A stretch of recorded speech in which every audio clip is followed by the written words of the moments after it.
Oi, gente. A Raquel Sherazade recentemente deu entrevista elogiando Lula. Engraçado que a Raquel Sherazade tem a coisa de 6 anos atrás dizendo que votou no Lula e se arrependeu, que a prisão do Lula seria uma questão de justiça, e hoje em dia ela já questiona um pouco isso, né?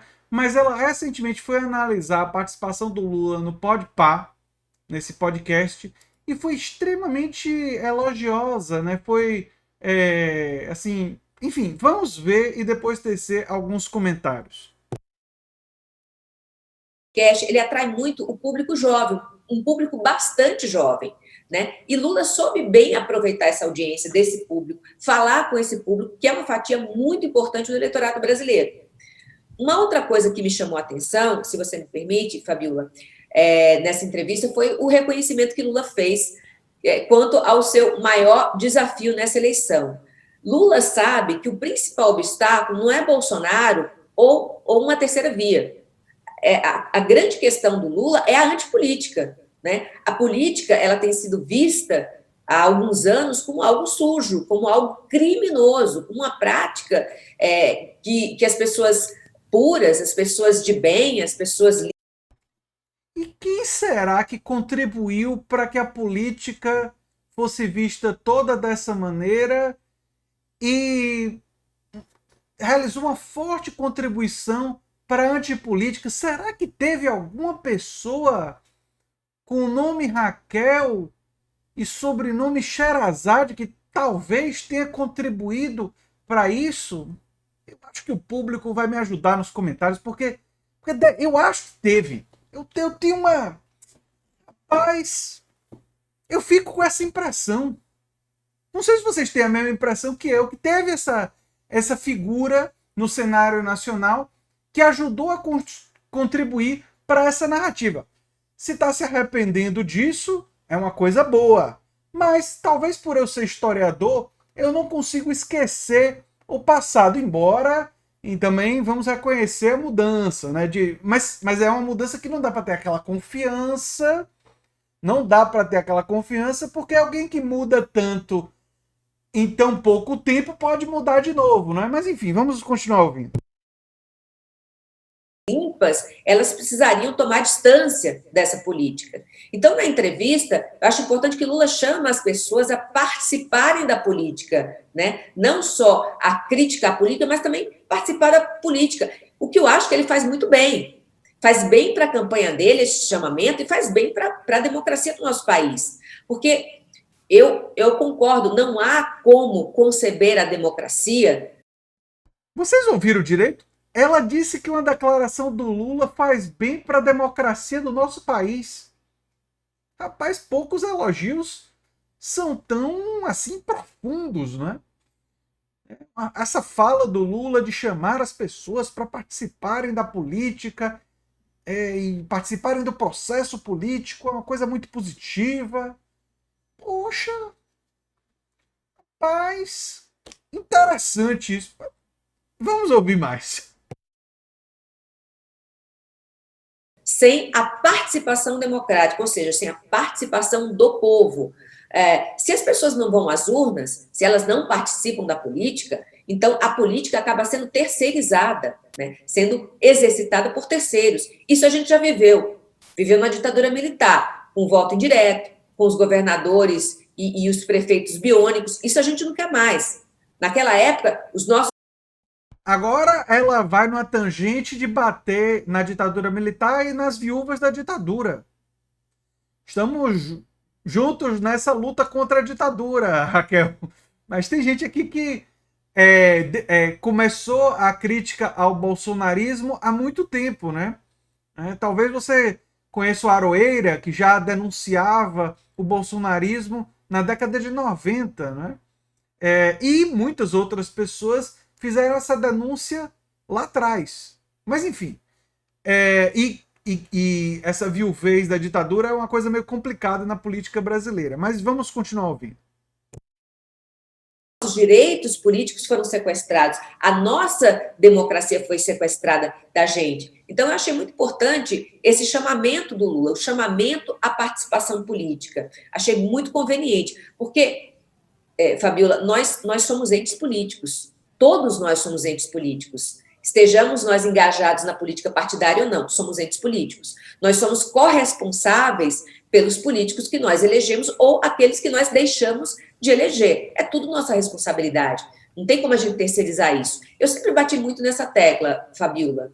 Inclusive, no meu livro, O Brasil Tem Cura, eu falo exatamente nisso, que os políticos, eles não são extraterrestres. Sim. Eles são frutos da nossa sociedade, são reflexos da nossa sociedade, né? Dos nossos valores, das nossas escolhas. Isso foi um ponto que eu achei, mais um ponto que eu achei importante na. Ela fala, é engraçado esse discurso, né, que diz que os políticos são simplesmente resultado das nossas escolhas, e a pessoa abre mão de falar da dimensão de classe da nossa sociedade, né?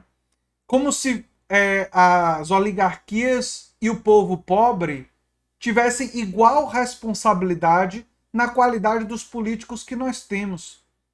A responsabilidade não é igual.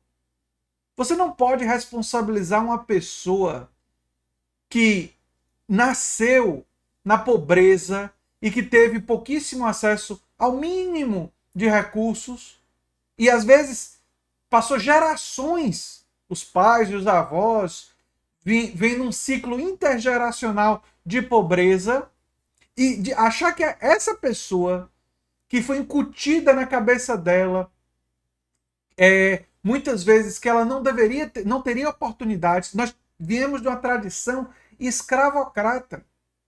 Teria a mesma responsabilidade que oligarcas, donos dos meios de produção, donos das indústrias, donos da riqueza desse país, que financiam e controlam a maioria dos políticos, e você pega essas pessoas e trata como indivíduos com igual responsabilidade. A responsabilidade dele não é igual a Sherazade. Todos temos algum nível de responsabilidade. É verdade. Mas aqueles que têm mais poder, seja pelo dinheiro, seja pela influência, seja pelo prestígio, têm, obviamente, maior responsabilidade. Maior responsabilidade pelas características do Estado brasileiro, maior responsabilidade pelo tipo de político que nós temos, inclusive porque a maioria desses políticos representam os interesses da oligarquia.